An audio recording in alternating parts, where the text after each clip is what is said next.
Hello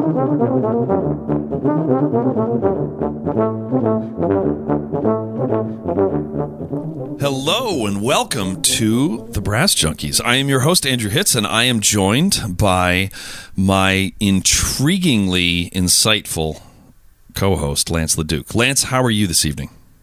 Whatever. I'm really excited because this was one of my favorite interviews we've ever done. I agree. The conversation, it's like, it's hard to describe it. It's almost like it almost feels like we haven't done it yet. Like it's so fresh. I don't know what to say. I mean, it's like... It's truly remarkable that we could talk to someone for an hour and it went by so quickly that it's as if it hasn't even happened.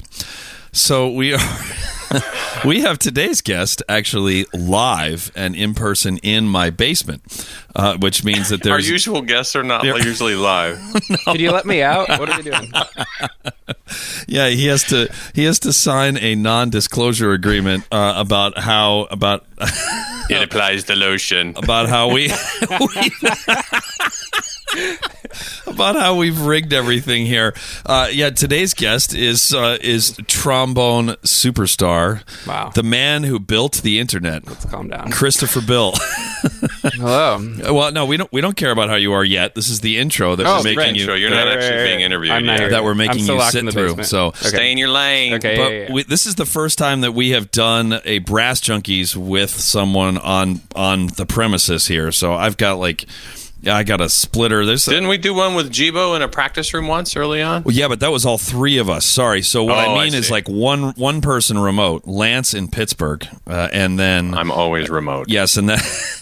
So yeah, there's wires going everywhere, and Christopher's got to see me literally pushing every button on this big mixer that I have. He's like this super tech, cool whiz bang, cutting edge, and Andrew's like a monkey with it's 1,000 monkeys with 1,000 typewriters. Yep. And they still got to it before Andrew. And I finally learned that the button that's called gain is important. What? So yeah, which I'd love to know why they put it fourth from the top and made it small. But when Lance said something about how he was going to have to be patient with us, Christopher said, "It's okay. I was just helping my dad with computer things last week."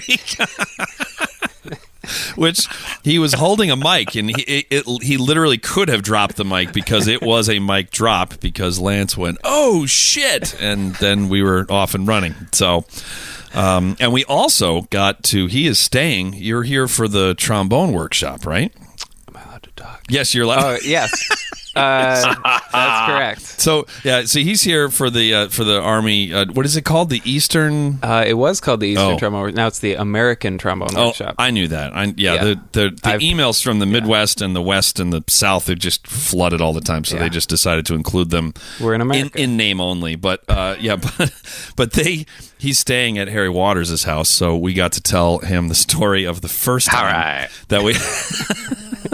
You guys are great. We got to tell him the story of the first time we interviewed Harry Waters, which if you are not a Patreon patron, that will be the best dollar you've ever spent in your life, because that is available to all Patreon patrons. Oh, you released that? Oh, we released it. Oh, we released the hell out of it. Yes.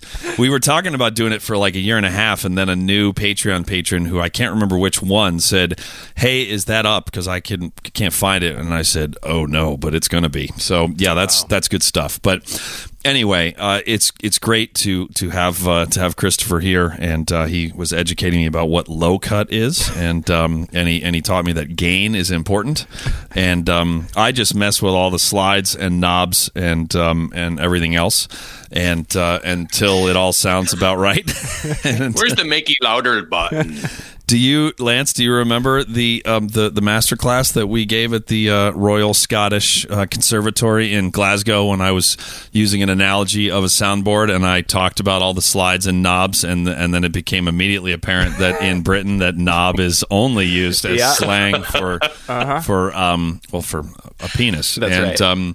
And I played dumb, and I just kept saying it over and over again without smiling, which was And then make sure you reach over and pull the wanker.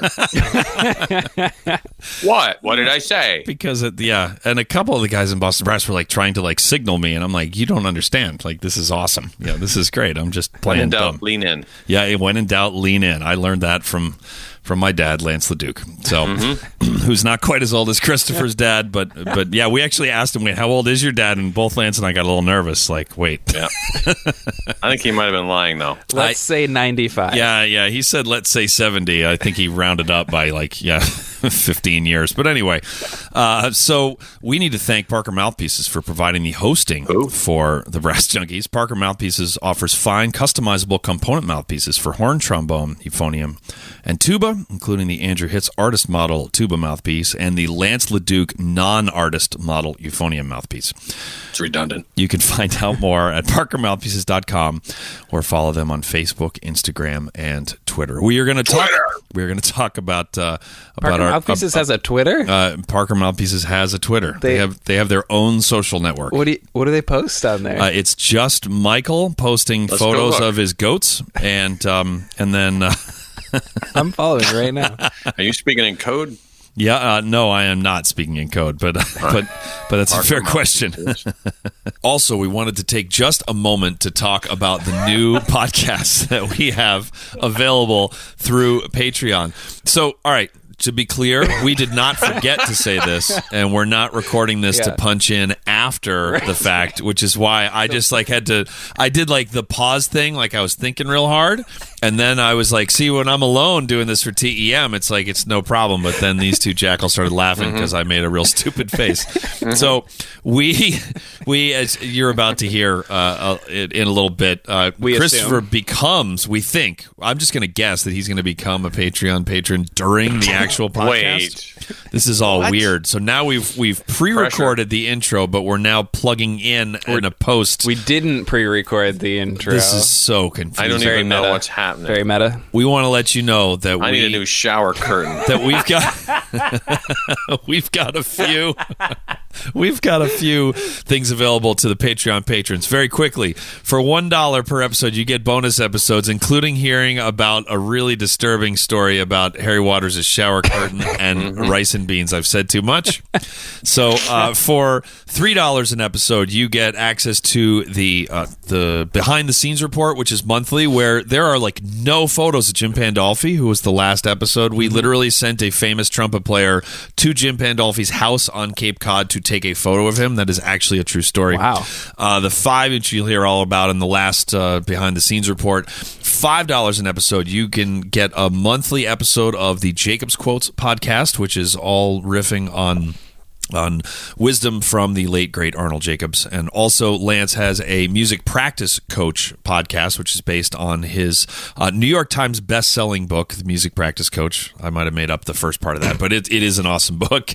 And then for $10 an episode, which I predict that Christopher is going to become somebody at that level in, I'd say, about 45 minutes, at least one. Maybe he's already canceled it, but there are 2 more, which is the Deep Thoughts with Lance, where Lance takes a monthly deep dive into a certain topic. And that has something to do with music, and it's very interesting. I actually mean that. I know that didn't sound sincere, but I actually mean it. And then the other one is I do a monthly performance and pedagogy podcast, which is based on my New York Times best-selling blog, the performance and pedagogy blog at andrewhitz.com. Wow. This is just a long-form audio version of that. So you can get all of that. And for $500 an episode, you can get us to come play a concert. We'll come to your How many podcasts do you have? I have a question. Do you have more podcasts than Patreon donors? Well, we now have 2. Hey, well, in 45 minutes, we're going to have 2 Patreon patrons. Okay. No, I'm just kidding. No, we do have more Patreon patrons. Oh, okay. So, yeah, but we just started these up, but I think they're pretty damn good. So. That's pretty good, though. That's pretty funny. Yeah, it is. It's very funny. That's a good line. Funny. I came up with that on the way here. Yeah. All right, so now we're just going to plug right back into the rest of the intro, and we would like to specifically thank Will Houchin for making this either really smooth or super awkward, because both of them will work and both of them fit our brand. So Absolutely. The smooth is always accidental. we're going to get to the rest of the announcements throughout the show. So, Lance, should we let Christopher talk now? Well, I was going to look and see what's on the Parker Mouthpiece's I'm there too. Twitter feed. Oh, there you go. I can't. But I find guess it. we could. Yeah, we better go with him. Christopher. All right. Yeah, there we go.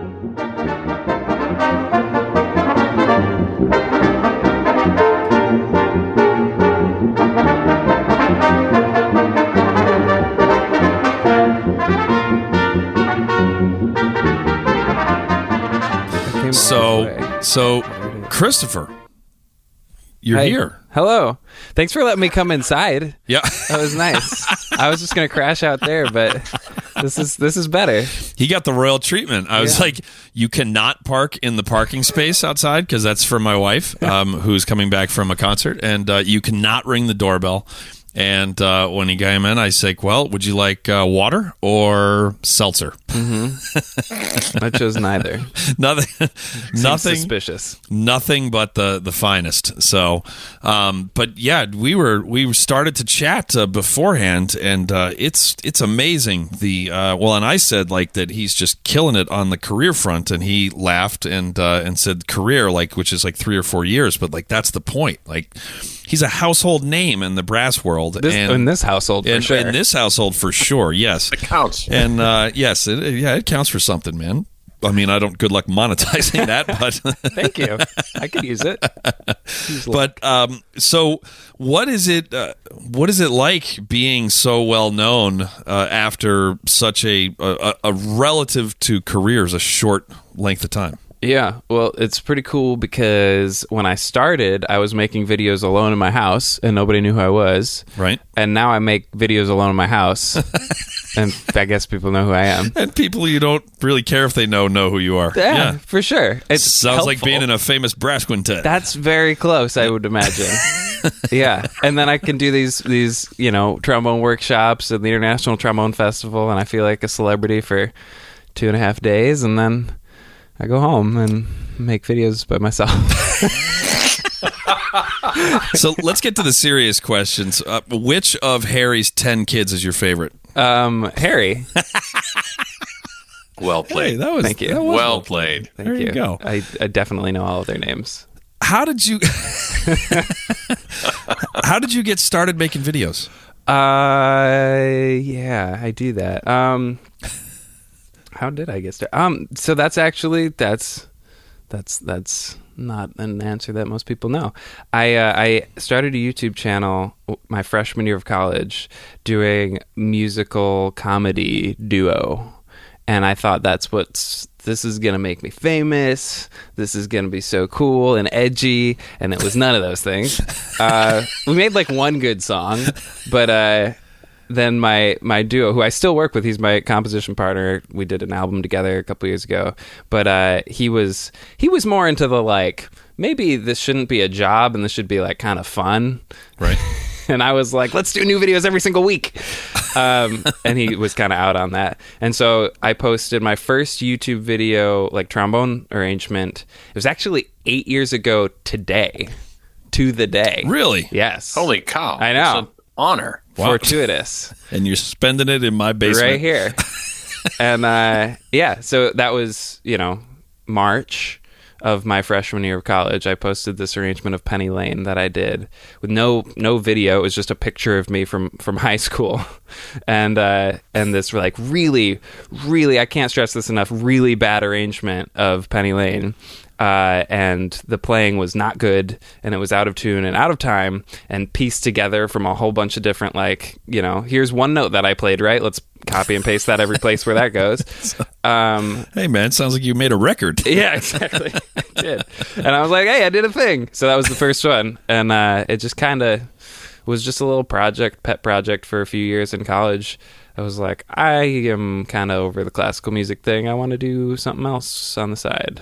And that was, so all through college, I was making videos and nobody ever had to see them because it was just for fun on the side, making projects. That was the beginning. What was beg your pardon. No, literally, I beg your pardon. Beg some more. Yeah, one more. Please? Yeah. Whatever. All right. So, what was the second one? And why did video? you make a second one did you think that the first one was good at the time? Oh, yeah. Okay. I thought I was the shit. Yeah. I was like, I did it. Look at that. Every video I've made, I've been proud of when I made it. And that's as much as I'll say about that. I don't know what the second one was. Nobody's ever asked me that. I think it was Fireflies by Owl City, but there might have been one in between.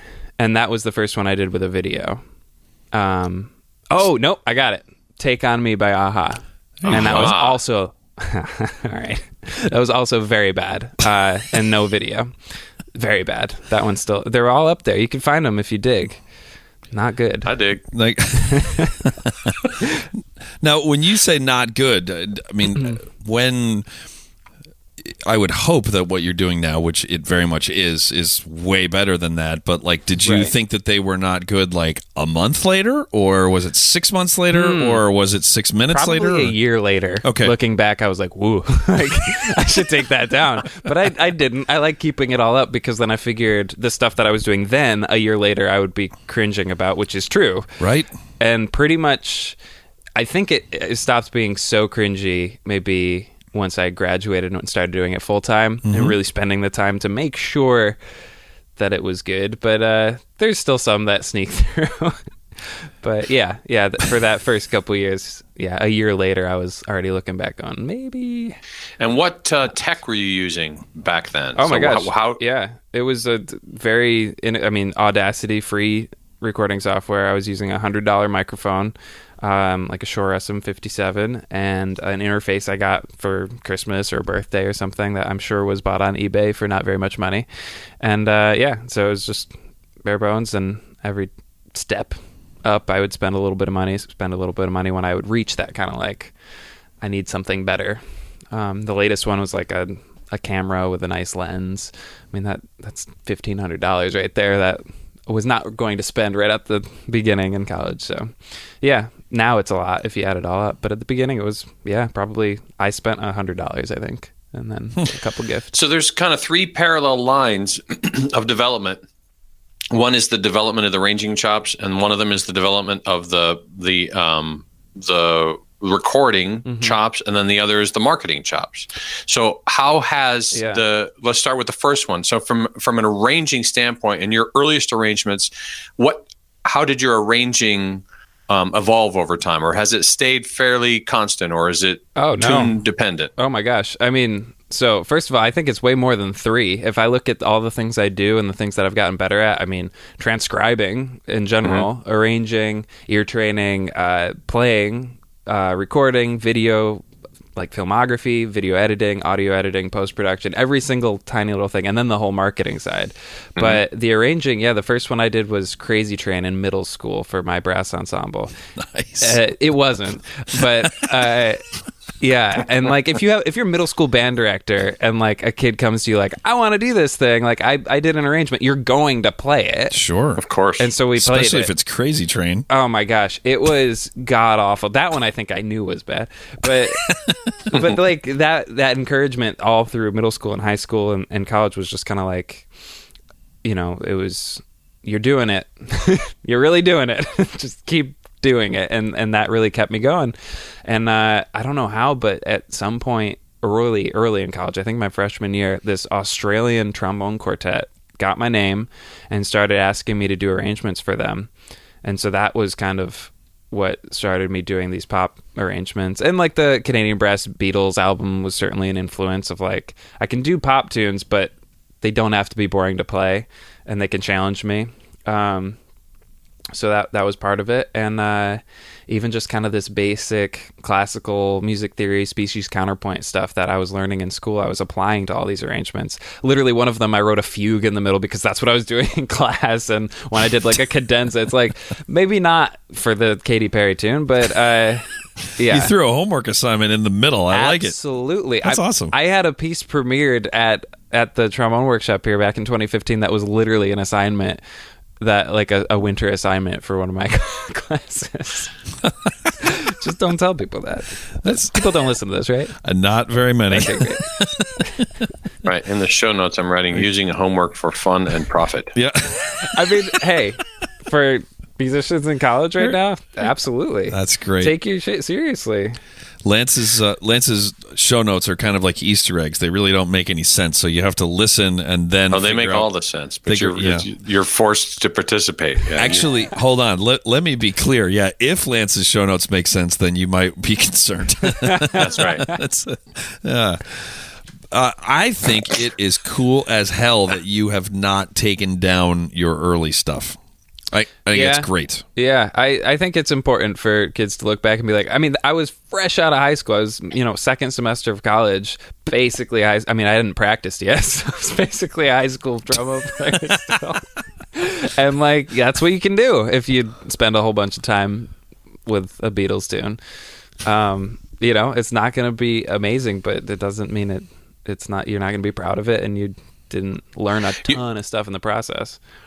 And you talked about making pop tunes that weren't boring to play. So how do you do that? Because a lot of times, it's... Yeah. I like both those chords. What? So then how do you... yeah. What do you do to propel that? Well, that kind of leads straight into why I started looping. Because that was a couple years after I started the YouTube channel. I was making these 4-part arrangements. And you can be kind of creative with the arranging to make that happen. I did it with, first of all, keeping things in the original key. Everything after that very first arrangement is in the original key unless I'm singing on it. And so I'll play stuff in B major and E major all the time just because it's that's what the guitarists are doing. And it's fine for them. And so I learned all sorts of scales and arpeggios that I wasn't comfortable with. So that was challenging me in that way. Mm-hmm. And then range was always just kind of yeah, the arranging side of me is he can do it. And then the playing side is what an asshole. But that was always part of it, is kind of challenging myself with range. And but yeah, the arranging thing, at a certain point, if you do a pop cover, if you're just playing piano and singing on YouTube like so many people are, you can change the chords and you can change the melody, and it's still the song. But if I change the chords and change the melody, well, there are no words, so that's just a different tune. So I really try to keep it very much straight to the inflection of the melody is exact. I write it out exact, which is kind of annoying to read sometimes, but I really try to make sure that's recognizable in that way. Do you use shorthand for your arrangement? Well, what percentage of your current arrangements can people go get? Legally? Well, okay, so leads me to my other question. So do you do shorthand for yourself where I know what I'm doing on this thing, I'm going to do this on that chord tone? Yeah, only for the loops. Everything else I write out completely, and that's just the way my mind works. I sit down at the piano and I do a full arrangement. And it's easier for every step of the process. If I really know what I'm trying to do, it's a lot easier for me to do it. And so, yeah, writing it out and then having that be okay, that part of the process is done. Next, I'm recording, and that's set in stone. I usually don't make any changes to the arrangement unless I screwed something up. So, yeah, it's kind of like two versions of me, the arranger and the performer, and they don't really talk to each other. But, I think... I know there are people that do that and just kind of know how the tune goes and kind of figure it out and play different parts. I know Jim Nova does that a lot with when he'll just kind of listen. Oh. Uh-oh. How much does he hate that? I don't. Not enough. Yeah, I don't think we've ever stopped to think long enough to care. Well, he and I had coffee not long ago, and in the text exchange trying to coordinate when we were going to do this, he referred to himself as a bubble butt, which I took as a positive sign. Yeah, I think that means it's fair game. And the words before that were not, "Please stop calling me." Bubble butt. Please stop calling me. Period. Sincerely, bubble butt. Bubble butt. Yeah. Either way. Yeah. It's a win-win. So, how come you just decided that you had the world's permission to do this? And how come nobody stopped you? And how come you just kept getting encouraged to do this? What kind of a childhood must you have to have had this sort of support and encouragement to run in this direction? What? Talking to the mic. Okay. Yeah, there you go. Yeah? Oh, I see. I tried to subtly tell him to talk into the mic, and he went, "Wait, what?" It's my first time on camera. I don't know what it's... I didn't even know there were microphones here. Yeah, man. So, That's like I want to overdub this whole interview. that's good. Very, very encouraging parents. They were pretty cool with it. I mean, when I decided to turn down a scholarship for grad school, they were a little hesitant. Nice. But that was kind of the turning point where they were like, okay. And I would go home every so often, and they'd be like, all right, so you're still doing it. Still doing it. What am I looking at? You're getting the hand. Lance has this prosthetic hand that he just throws up on the camera once in a while to, like, if we're ever like running the risk of having like usable content. I see. No, that's good. That's good. Keeps it fresh. Fresh. As I was saying, the next question I have for you is: so you used, I guess, you used the arrangements to help further your musical skills. You used them as an opportunity to develop your chops and your ability to play in funky keys and do weird stuff. Not on purpose. And so did you? Yeah. Well, okay. Yeah, I mean, I was just having my fun. Next question, but pretend that's what you did. Okay, great. Because then my next question is, did you do a similar thing? Did you establish or set up these kind of amazingly ridiculous challenges for yourself technically? So in terms of video creation or audio creation, and then you basically painted yourself into a corner and then you had to find a way out of that. I didn't, but that happens. I mean, I just did this video where I had the melody. Usually in my arrangements, the melody stays on one part because audio editing is much easier that way. You know, it's just like a vocal part that stays in the center of the mix and it's easy, and the other parts are background. But I did an arrangement recently where I had the melody bounce around. So it was, say, a nicer arrangement that people could actually play. So I actually was thinking about that, and I was thinking about the video, and I was like, okay, I'll wear a different color shirt in each part, so when I splice the video together, it'll be obvious that like a different part is playing the melody. And then I forgot to change my shirt. Nice. And so then I'm sitting there, I already filmed everything, and I have to figure out how it's going to be obvious that the melody is bouncing around. And that's the kind of corner that I like being painted into. And like, all right, now I have to be creative. And like, I know what I have to work with. Those creative restrictions are super helpful to me. And I mean, even just arranging a pop tune, that's a creative restriction. The loops is a huge creative restriction. And yeah, I definitely enjoy kind of figuring that out. I just sit down at my whiteboard and just like figure shit out. So how far in advance of the release of a tune, how many tunes are you working on at a given time? Is it sequential, or you have sort of a half a dozen or 10 or 3 or 8, and then they're at different points of perfection? You're giving me a lot of credit. Yeah, I have projects that I want to have done at certain times, and there are some hard dates that like coincide with movies and TV shows that are coming out and things that will make sense, holidays. But other than that, it's kind of like, here's a project that I really want to do, and I'm, maybe it's really a lot to bite off, and then I get to, so I post videos every Saturday, come hell or high water, and so maybe I get to Friday, I'm like, this isn't working.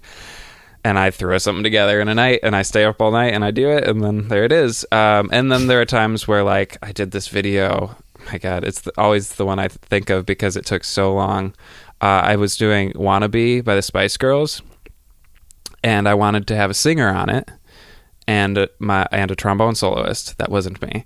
And it took, I think, a year and a half from start to finish. Holy shit. Just because like we had recorded the trombone soloist, all the backgrounds, and then the singer came in, and then her record label said like no, and so we had to get a new it was like this whole thing. So those are the bigger projects. Those are ones I'm certainly more proud of. I did 28 trombone Bohemian Rhapsody. Like those projects obviously take longer to figure out and produce, but yeah, so I usually try to have at least 1 or 2 big projects that I'm working on or in the back of my mind, and then I have the week-to-week stuff, and then there's kind of like the oh shit plan when things aren't working, and I can do like, I'm doing a vlog on entrepreneurship this week. Like, that's like the not music content that I can always like scrape something together if I really need to. But yeah. I love the regular schedule for content. It's super important. Yeah, it really is. Yeah, when I started doing weekly videos, it was like all of a sudden I'm taking myself seriously, even though nobody else is. And like that's all you need at the beginning is to just be taking yourself seriously enough or your content seriously enough to make it good. Right? That's it. And like you'll learn the stuff along the way to actually make that happen, but you got to take yourself seriously, and it's hard when nobody gives a shit. Well, and also if you don't if you don't have somebody that's counting on you to do it, then that's just intrinsic motivation, meaning that if you and I were doing videos together and then you just mailed it in one week and just didn't pull your weight, then you're letting me down. But when it's just you, it's easier to bail, right? So it really is it really is a decision to make that I did that one, and this is way easier than what you're dealing with, but there was a calendar year, I don't know if it was like 2012 or 2013, something like that, where I had my blog, my performance and pedagogy blog. I posted 3 times a week, and one of them was just the Monday YouTube fix, as I called it, which was just a YouTube clip that I posted. And Lance is saying he's number 1. Yep, and now number 2. That's great. Nothing like visual gags that the audience can't hear. They love it. I think that's good podcasting. Very endearing. Right there. Yeah, I'm going to turn the screen off. I'm going to give him about 2 more minutes because we don't actually have to see him. And I did 3 times a week for the entire year. Yep, for the entire year. You never missed one? I did not. I'm trying to think. I mean, maybe I might have been late on one and just did 4 the next week. Well, that's the thing, and you probably understand the feeling then. Like once you get into it, like 4 months in, you're like, I can't miss one now. Like there's this kind of like substantial work that's preventing me from missing one. Yes. Like I haven't missed a week in 4 years. That's awesome. I'm not gonna miss a week now. Like I had one where I was driving up to my parents' house and I had just hit like upload on the video before I left, and something happened between then and it just had to work. And so I literally turned around and drove back 3 hours just to turn my computer back on and do it. Wow. And my friends were like, it doesn't matter. And I'm like, that's true. But except it does. Yeah, except it does. I could post this Sunday and nothing will change. Right. But there's something about it. Yeah. Jerry Seinfeld does. He talked about in his most recent Netflix special, he talks about the streak, and he had this calendar, and he had to, if he wrote on a day, he'd get to put an X on the day that day on the calendar, and then the idea was to keep the chain of X's unbroken. See, so you're just like Jerry Seinfeld. That's what I meant. I keep getting that. You're the Jerry Seinfeld of trombone. Jerry does interviews for small podcasts in people's basements all the time. That's right. Who are these people? I thought he was supposed to be on this week. Absolutely. Seth Godin talks a lot about the regularity of things as well. His blog he publishes every day. Every day. Yeah, sometimes it's 25 words, which are always the most frustrating because that man can say more in 25 words than most humans can say in 25 pages. Right. And then sometimes every once in a while it could be 10, 12, 14 paragraphs. But every day there is an email on Christian holidays, Jewish holidays, government holidays, everything. Even the government ones, huh? Even the government ones. Wow. Even when there's a whole month of them in a row. So, he means it. Yep, he means it. And it's great. And some of them are good. Some of them are great. Some of them blow the top of my head off. But it's there every day. And he always says when people ask him how to get great ideas, he said, when people say that they don't have any great ideas and how does he get them, the first question he always asks is, well, do you have any bad ideas? And then they always say no. And he's like, the key to having great ideas is having lots of ideas. And so all of your arrangements can't be great. All of, and they are though. So I'm going to seek out the aha one. Oh yeah. That one's, I redid Penny Lane for, Sarah years changed ago. the subject like right away. Yeah, that was good. So That Penny was Lane nice. was the first one. Right. I I had a redid that. hangnail one time. Man, I couldn't get that thing off of there. Have I mentioned what a doll my grandmother is? She is, though. Yeah. Leave her out of this. Don't drag her into your podcast. I redid Penny Lane because it was so bad the first time. Right. For like a 6-year anniversary, so 2 years ago. Hey, look at him with the math. I know man. it. He Yeah. really is gifted. I went to school for classical music. We learned 4, but I went all the way up to 6. Yeah. The jazz guys can count higher than 4. I don't know, but in their Nines and head. sevens. But they do it in 2s. Is that how they do it? Yeah. 2. Never did the aha, though. I never redid it. People want me to. And Well, I'm glad to be able to just check out the OG one. So not in a laugh at you way. Like I'm You will. serious. It's a I promise you will, Oh, I'm not. because- Oh, to be clear, I'm not saying I won't laugh at you. To make the point again. I think it is cool as shit that it's still up there. It's great. so the reason that I cringe about it, well, first of all, it's all of the reasons, but the main one is because there's no video, right? So it's just a picture. The first Penny Lane, that picture is just like a competition I did in high school of me playing the concerto. The second video, aha, that one is a picture of me when I was going through my cool phase. Oh shit! This is going to be spectacular. Is this like a senior photo thing where you're like looking like not at the camera kind of thing, It's like a much like a worse. trumpet type? It photo? is much worse than that. Oh, my God. So my brother has a great quote, which is, there are two kinds of people in this world: people who think they're cool and people who know they're not. So I like it. It's great. Yeah, it's the best thing he's ever said, which, not saying much, but I had this short hair at that point with it was dyed black with a blonde streak in the front. Oh, okay, nice. So it's like The Cure, but not. it was like a skunk is what I saw it as. And I had my trombone pointing right at the camera. And by the way, there's a photo shoot I did for myself with like an old digital camera with like a 10-second timer every time I wanted to do a new picture. In a practice room at Purchase, I'm sure. And I posed straight at the camera with a button-up shirt completely unbuttoned. Nice. This is getting better than I could have dreamed. This is awesome. Staring right at the camera with like my slide all the way out. And I thought it was very cool. And that's what you get to stare at for the entire mediocre arrangement of Take On Me. Yeah. And by the end of that tune, I remember arranging 16th notes because I thought that was what you're supposed to do at the end of an arrangement. And there's so much I would do differently, but Boy, it's too bad we didn't have him as a consultant for some of the Boston Brass albums. Man, we could have had some quality covers. yeah, I'm there for it. Imagine us standing there with our shirts unbuttoned all the way. Mm-hmm. Yeah, I was going to look. I just don't want the video to start. Can we talk about maybe one of the ones that's good? Have fun with that. Oh, there it is. You're looking at it? Oh my God. Keep it down. All right. That's fantastic. All right, I'm going in. I'm going You know what in. I'm going to do while you guys do this to make What? you feel bad? What? I'm going to go on patreon.com/thebrassjunkies. I'm going to become a patron Oh. on mic.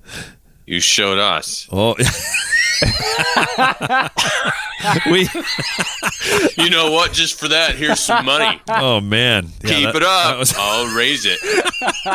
I'll go to the 25. I know it's not on there. I'll add one. Oh, actually, don't. Yeah, Oh, what is this? Yeah, don't. We go up to what's the top level? 500. You should add Yeah. one beyond that, man.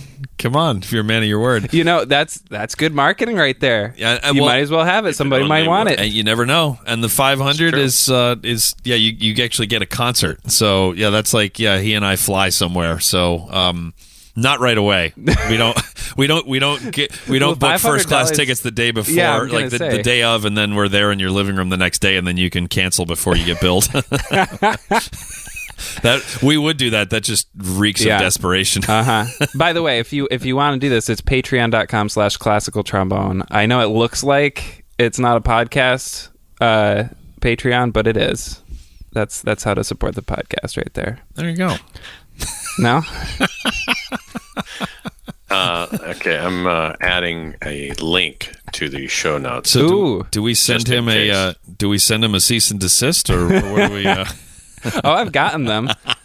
I actually have. Hal Leonard sent me a nice one. Oh, yeah. You want to talk about some real? I want to talk about that after Lance talks to us a little about Bubble Butt.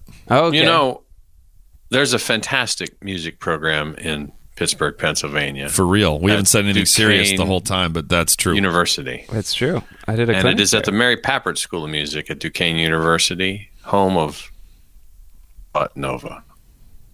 And Bubble Butt would like to invite you to go to the page devoted to you, our listeners. And you can learn about all of the fantastic programs and the great faculty and the great opportunities there are at the Mary Papert School of Music at Duquesne University in Pittsburgh, Pennsylvania. They're up on the bluff. And you can do that by clicking on the link in the show notes below.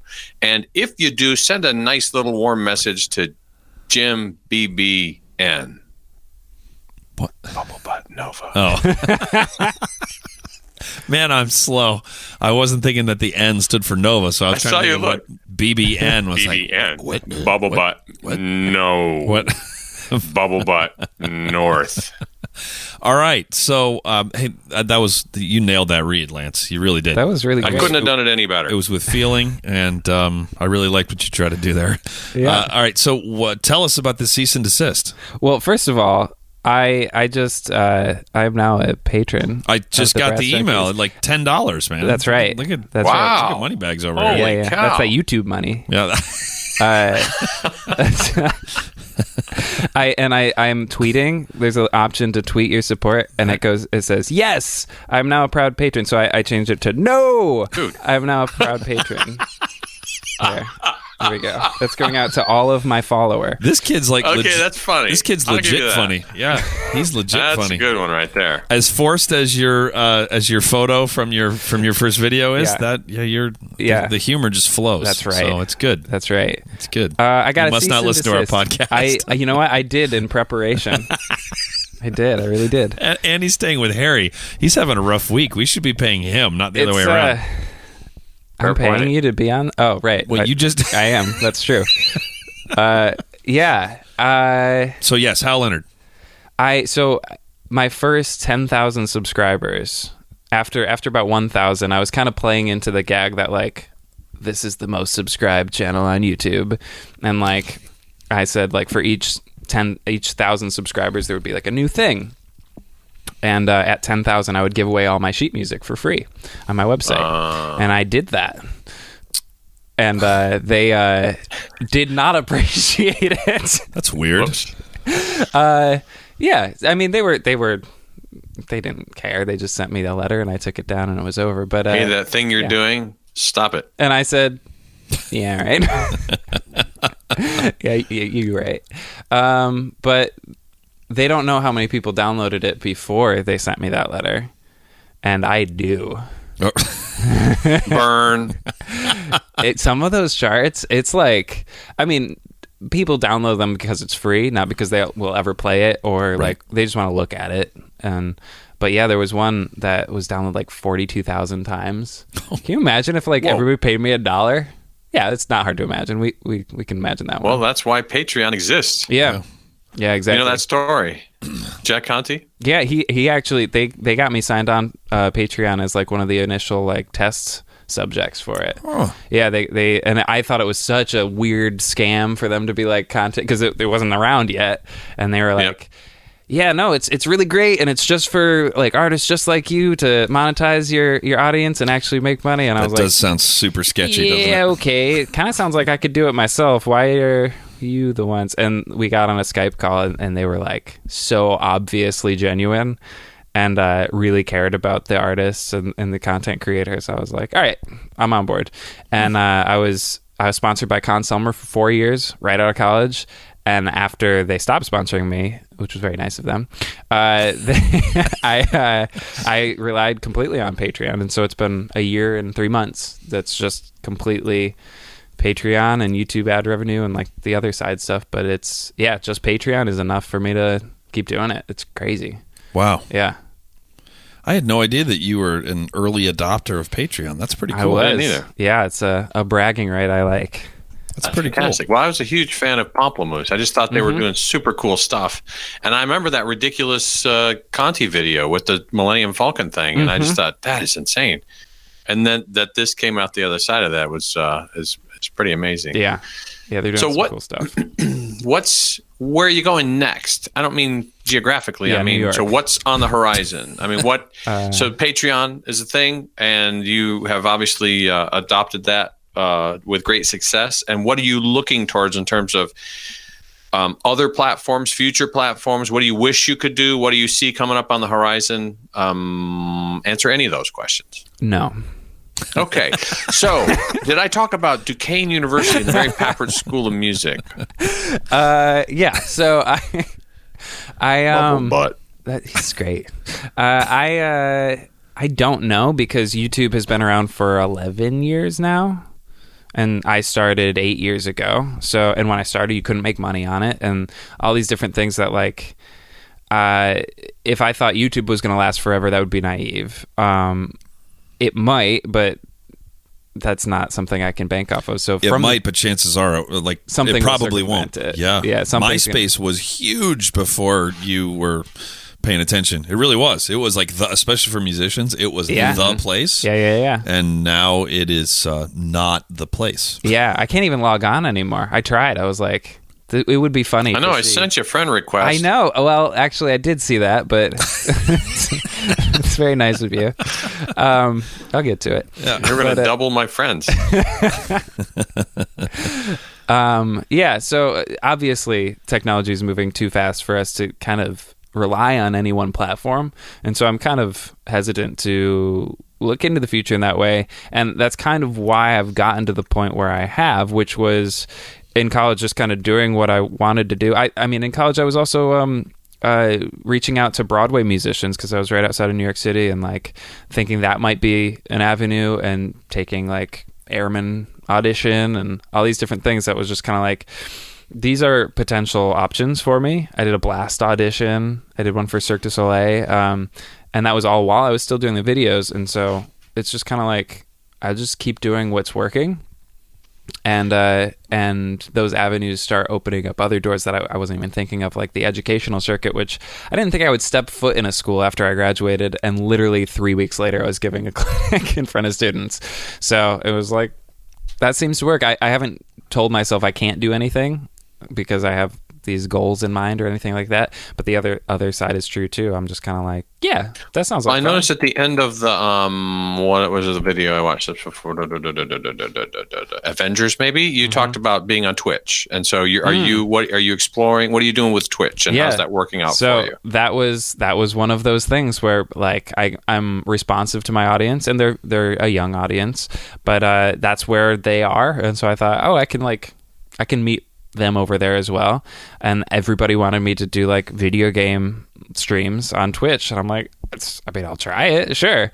And it seemed like it was going to be another full-time job, and I was like, I know I have the skills to make this work, but I was like, I don't think it's necessarily worth it right now.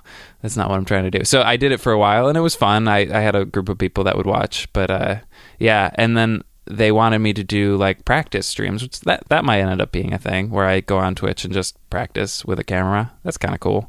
But yeah, I actually did not end up doing much with that. I still have it, but yeah, no, that's one of those dead ends where it was like, yeah, I'll try anything. I try to be up on all the new platforms and stuff, and try not to be a fogey about it. But you certified a thing that I prattle at my students about all the time, which is that you can't. There's no, unless you have a ridiculous staff, there's no way for you to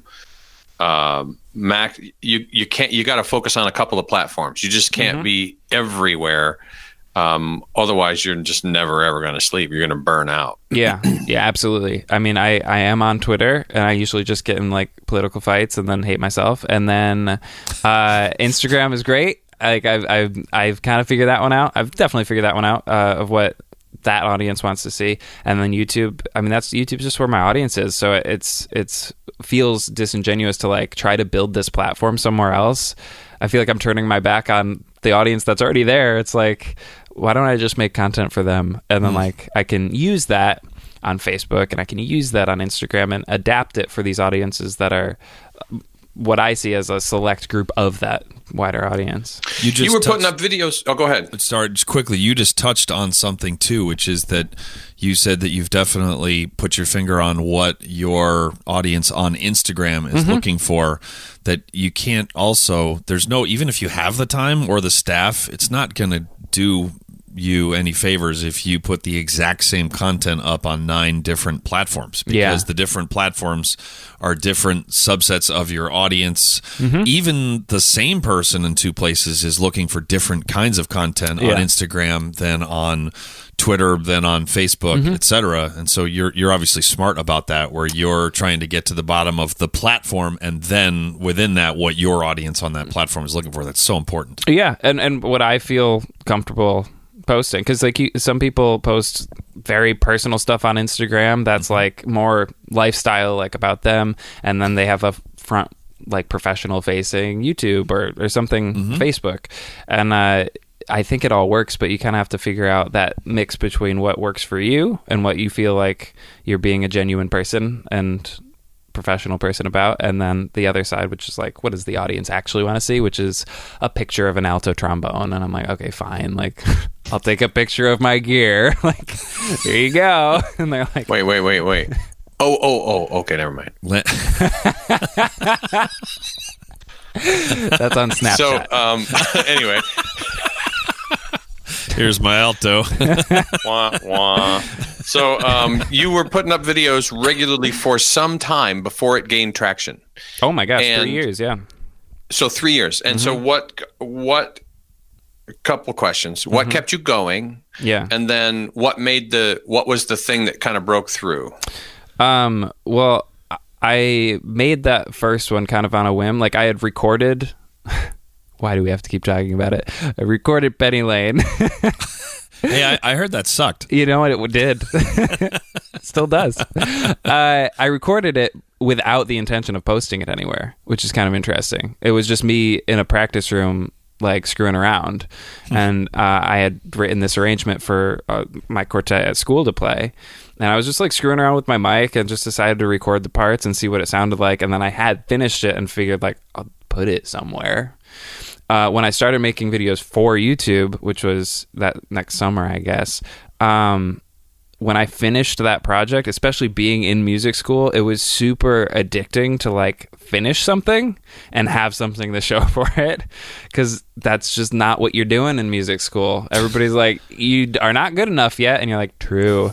You don't ship anything. You just nothing. You allegedly work, and you're required to do like maybe a recital, half a junior recital, and then one full senior recital, and that's all that you ship. Yeah. Other than sitting in a large ensemble where they tell you what to play, when to play it, and how to play it. Yeah. So it's having a something to show for it was, I just got super addicted to that, and I was like, nobody ever has to see this, but like I am addicted to the finishing a project, and also just being able to say like, I can't edit this anymore. Once it's on YouTube, once I hit upload, like it's done. Right. And I can work on a new project and try to do better next time, but like that's it. And so you try really hard when you're working on it, more than you would with just any other practice session where you're like, we'll get back at it tomorrow. Right. You know?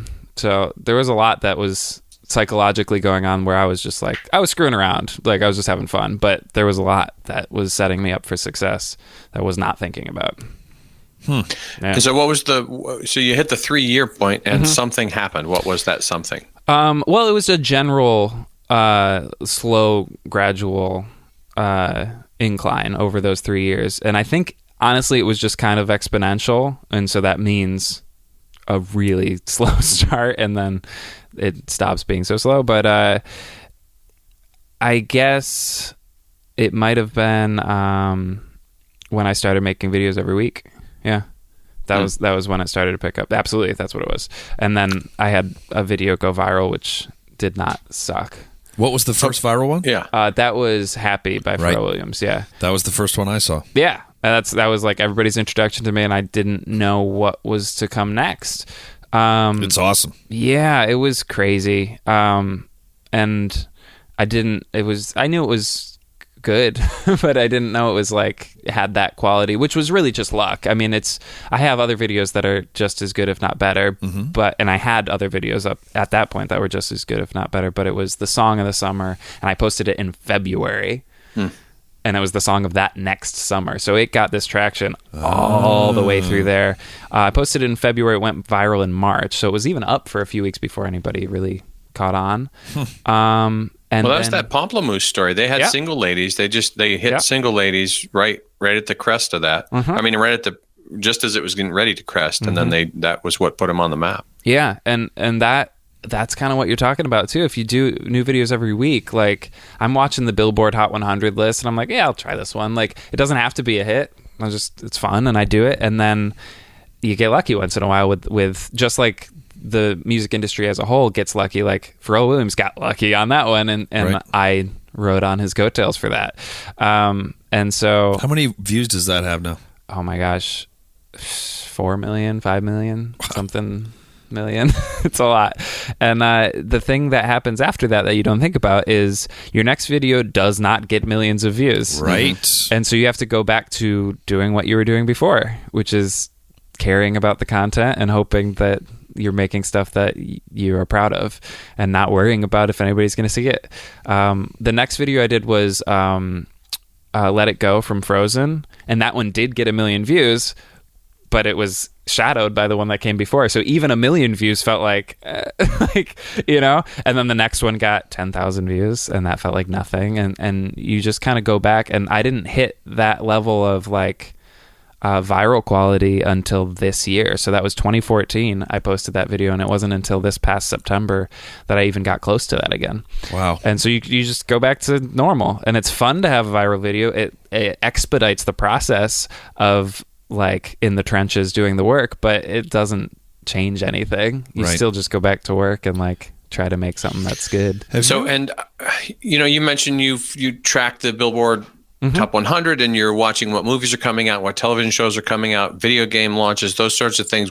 How much of that sort of handicapping are you doing at this point? That's like that's just for inspiration. Like there's times where I'm burnt out and I just want to do a song I like, and I'll do some funk tune that I dig, and like not a ton of people will see it, but I dig it, and that's fine. And the people who do see it love it because they're also into that.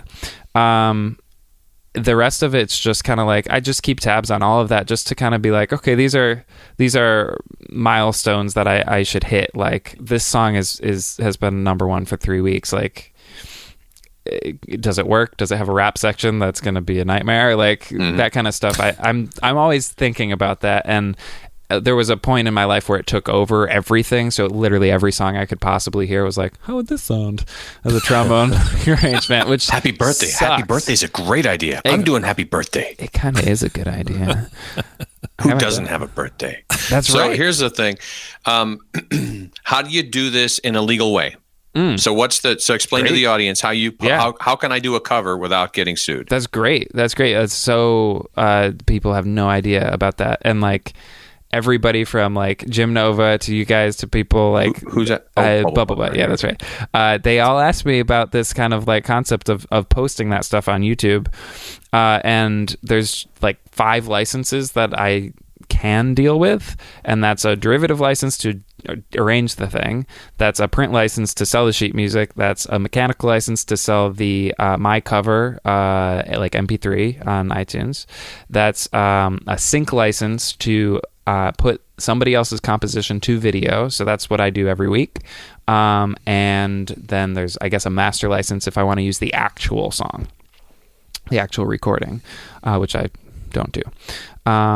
But if I want to like sample something. Do you deal with your own licensing, or do you go through somebody like Tresona or We Are the Hits or one of those companies that handles all that junk for you? So I don't deal with any of them. I have. I've put out albums of the covers, and so that I just need mechanical licenses because they don't care if I've written down the arrangement. Yeah, mechanicals are more straightforward. Super straightforward. And So I've done those ones myself. I've done the print licenses a few times.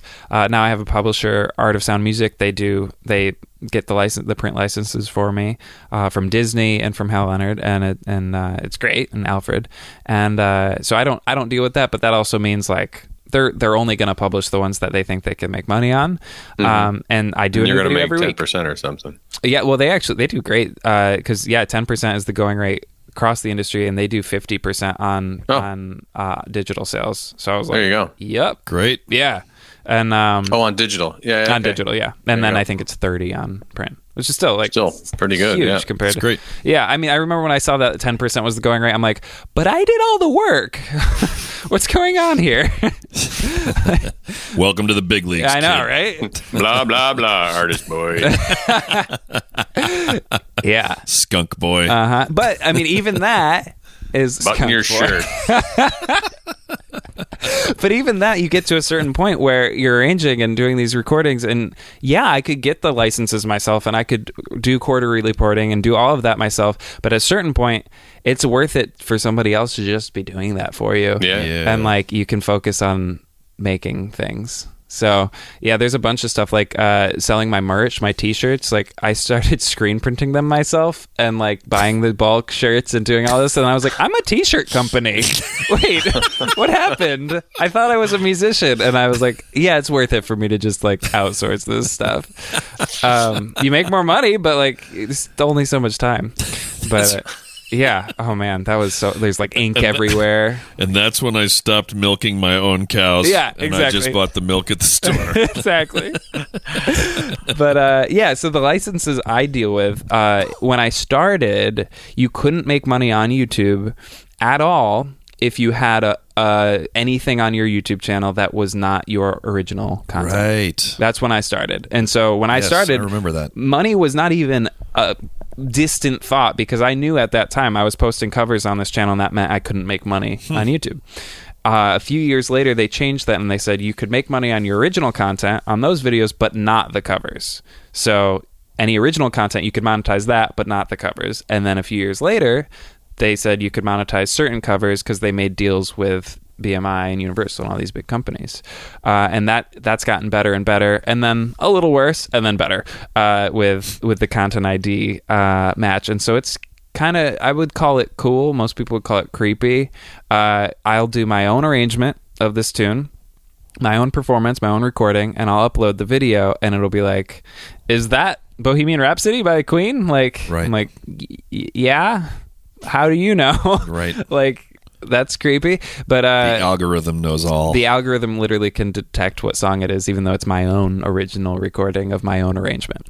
And so all I have to do is say yes, and then they deal with the sync license for me. They take care of it. Oh, and so nice. It's a revenue share with YouTube, obviously, but also whoever owns the rights to the music and me. So I would make more money if I got the sync license myself, and then I would make all the revenue.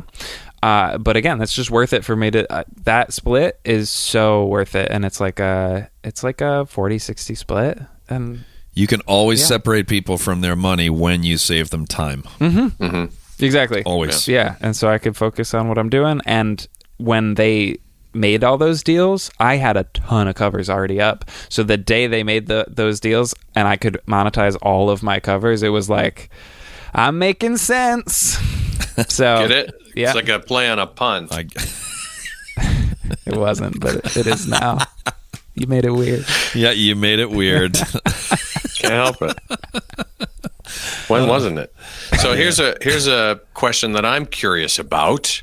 Have you had any interactions with the original artists of any of the things you've done covers for? Mm-hmm. You know, Jim Bubblebutt Nova has gotten really nice comments and a letter from John Williams, and you know he's had the opportunity to meet him and talk to him about these tunes. Yeah. What kinds of interactions have you had? Yeah. I've had a couple like rock bands that are kind of indie that saw that stuff. They would like retweet the stuff. That's always cool. A quick little blip.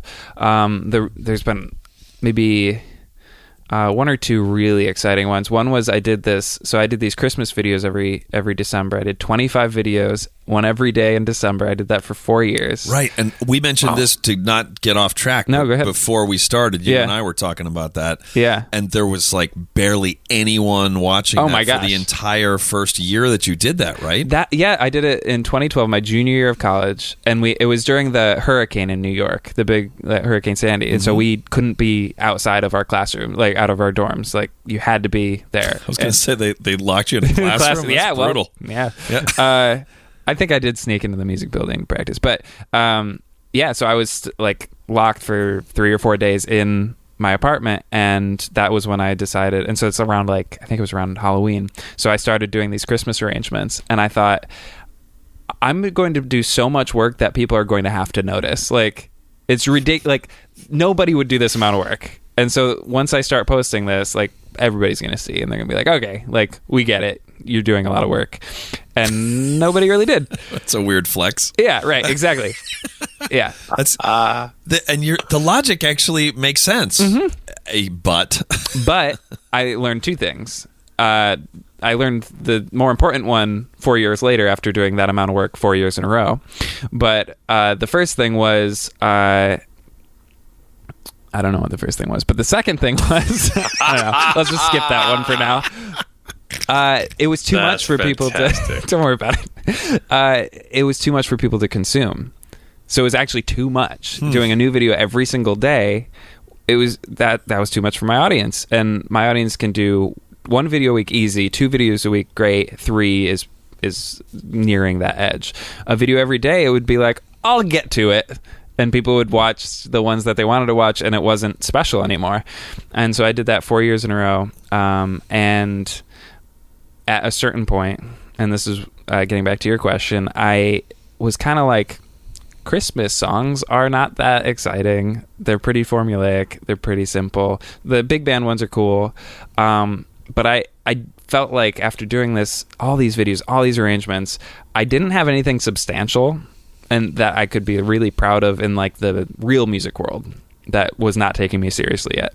And so I put together this arrangement of Via Nacht music by Schoenberg, which was this crazy piece that I just found like at the bottom of a stack of music somewhere. And it was this piece he wrote for like a family gathering for like a string quartet thing. And it was this gorgeous, like very tonal piece of Christmas music all kind of melded together, sound like Schoenberg. And so I did this really serious arrangement and took it super seriously and recorded it. And the Schoenberg like estate sent me this like whole thing. They saw it and they were like, thank you so much for doing it. They sent me like a deck of cards that he like signed and like have all this.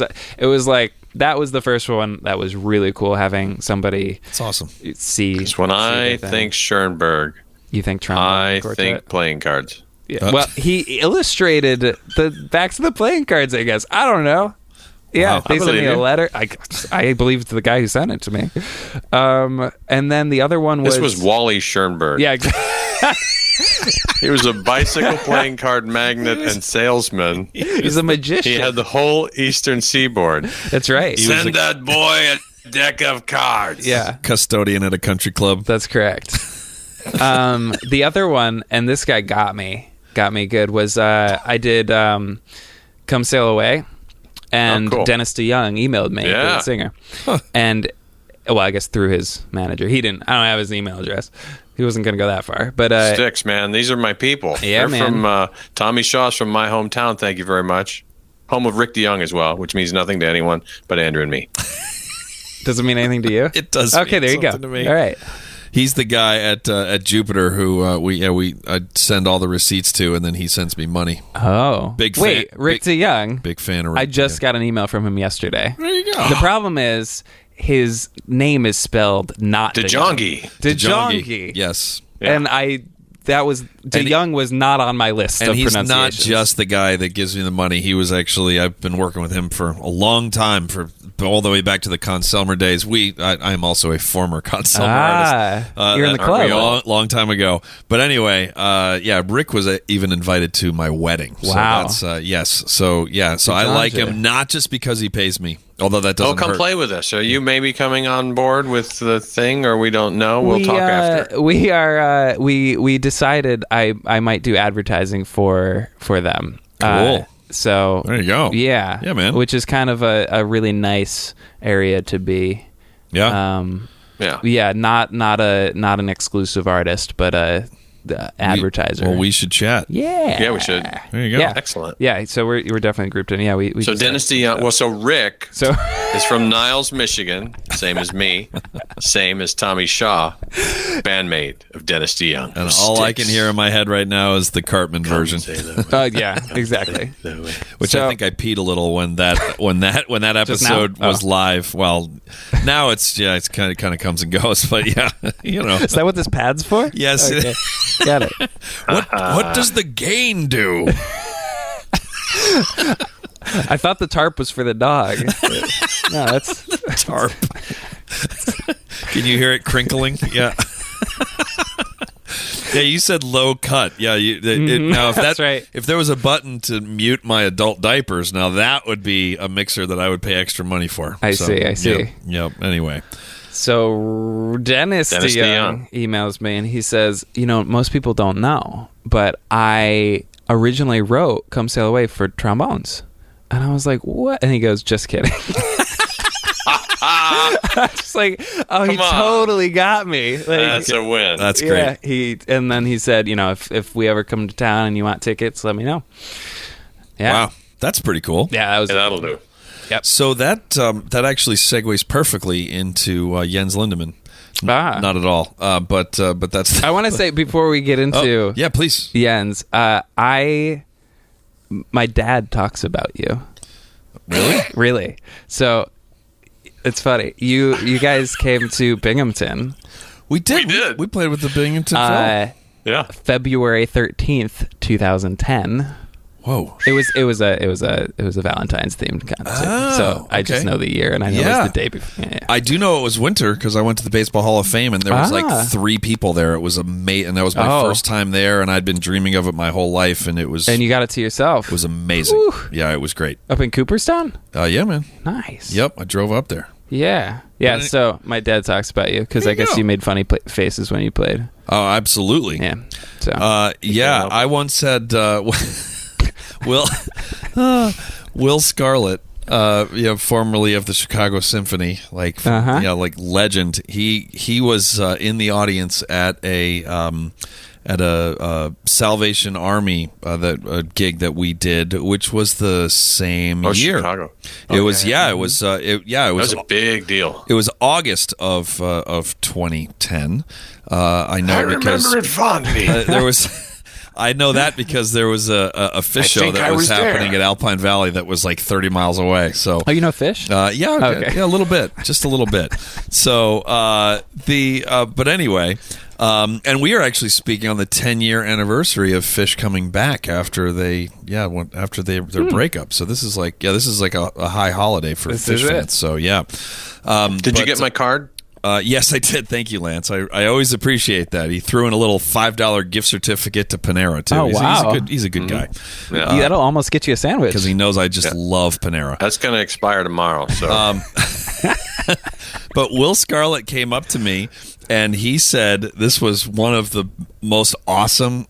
This might be the most awesome interaction I've ever had at a Boston Brass show from anybody. First of all, he introduced himself, and I was like, "Thanks a lot." I was like, "What?" Like, I had no idea that he was in the audience. Like, no idea.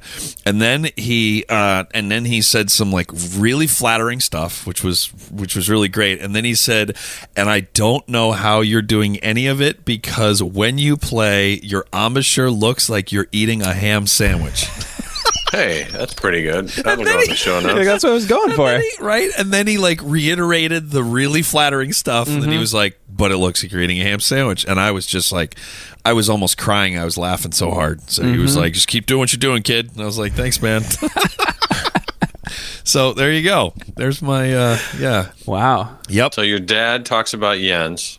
No, his dad talks about my faces. About this guy. And about Jens.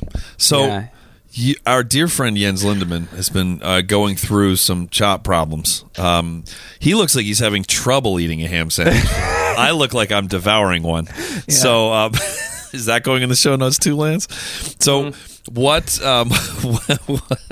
Lance is the guy that decides the Easter eggs around here. I see. So what? I got one job. what advice? And I love the fact that he's going to bring a bunch of new listeners who have no idea why we make fun of Jens. They will never understand, but we're just trying to help him. Jens isn't having chop problems. True. We just like to hurt bust because on him we because care. he deserves it. So Jens Lindemann, world-renowned Canadian trumpet player. That's right. What advice would you give him in this desperate time of need? Well, you don't get to that stage in your career and not like pick up other skills. There's got to be other things he's good at, right? Like statistically, you're right. Yeah, chances are. Like trumpet's done, we know that, but like enough is enough. But I mean, frankly, enough's a little too much. The definition of insanity. Yeah, exactly. So I mean, I feel like I don't know, like a dog walker or something. Or how about like stay? Yeah, heel, hey, Hollywood dog walker. I think maybe he sit, eh? For some reason, I feel like he'd be good as like one of those people who artificially inseminates cows. Oh, wow! I think he has nimble fingers.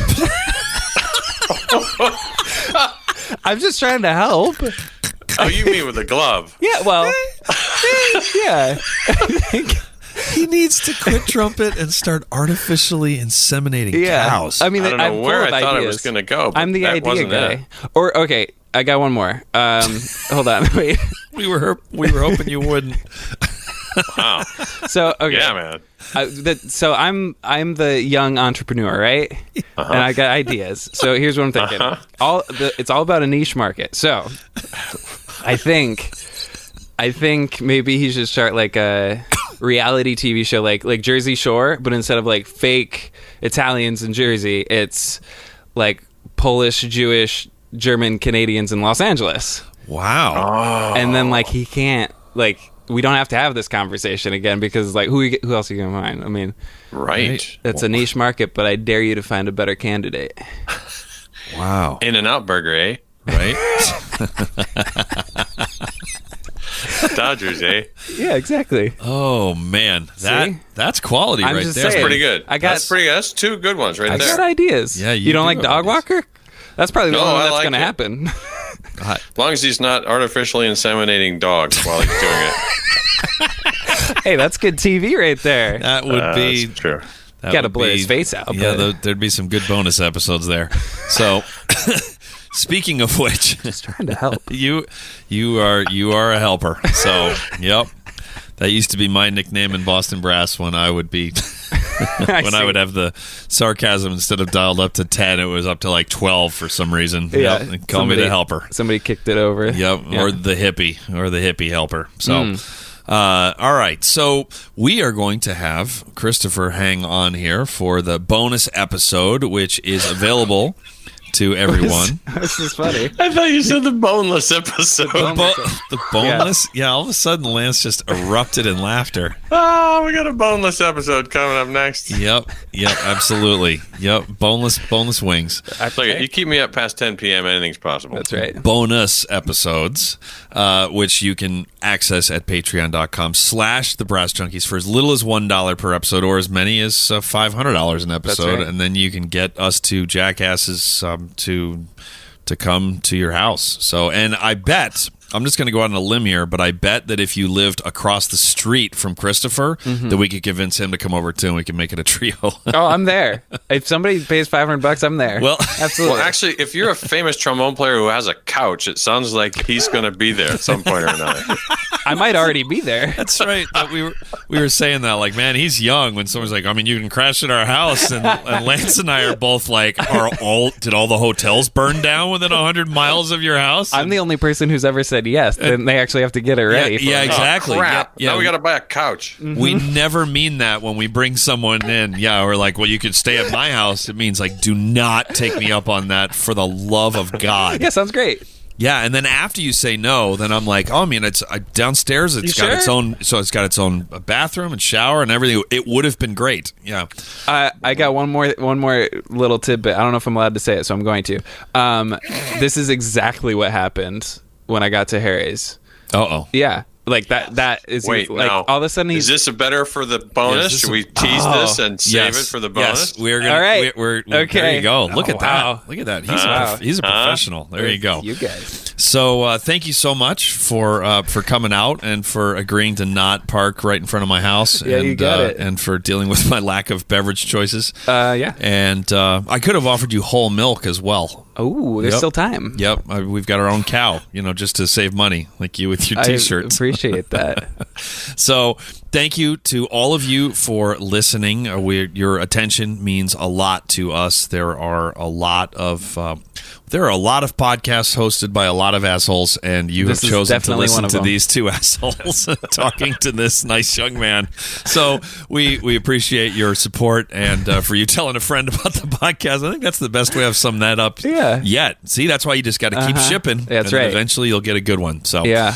All right. Without further ado, I think we need to pull the plug on this, and we're going to talk to Christopher for the bonus episode. Yeah. So that is going to do it for another episode of The Brass Junkies.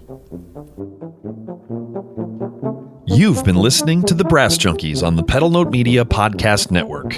If you would like to hear the bonus episode featuring today's guest, please visit patreon.com/thebrassjunkies to learn how you can support the show and instantly access all bonus materials, as well as gain access to a special patron-only Facebook group. The Brass Junkies is produced by the amazing, wonderful, and truly inspirational Will Houchin. The theme music was composed by Fernando Dados and performed by Andrew Hitz and Lance LaDuke.